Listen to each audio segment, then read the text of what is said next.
On dit souvent à nos jeunes, respecte la loi, respecte les règles de la République. Sans règles, c'est le chaos, c'est la jungle, etc. Et c'est vrai d'ailleurs, en France, on a un socle juridique, des principes, des valeurs, des lois républicaines, des droits et des devoirs qui nous permettent de vivre ensemble dans un pays qu'on dit égalitaire, fraternel, etc. Mais j'ai une question simple.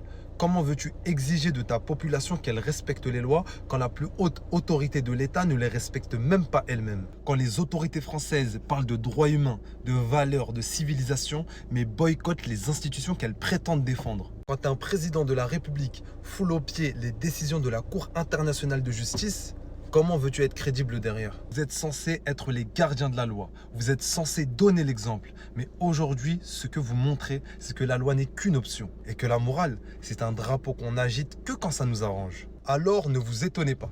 Ne vous étonnez pas quand un gamin de banlieue méprise vos lois. Parce qu'en réalité, il vous regarde. Il voit que ce sont des responsables et des représentants français qui piétinent la justice et la loi. Les mecs de cité ne respectent pas la loi et vous voulez qu'on la respecte. Très bien. Eh bien, commencez à l'appliquer. Partout, pour tous, même quand c'est difficile, pour vous. Surtout quand ça touche des peuples qu'on préfère invisibiliser et occulter. La jeunesse n'est pas aveugle, elle est en colère mais lucide. Et elle attend des actes et une exemplarité de ses représentants. Les cités dorment, réveillons-les pour les transformer en cités d'or. Abonne-toi.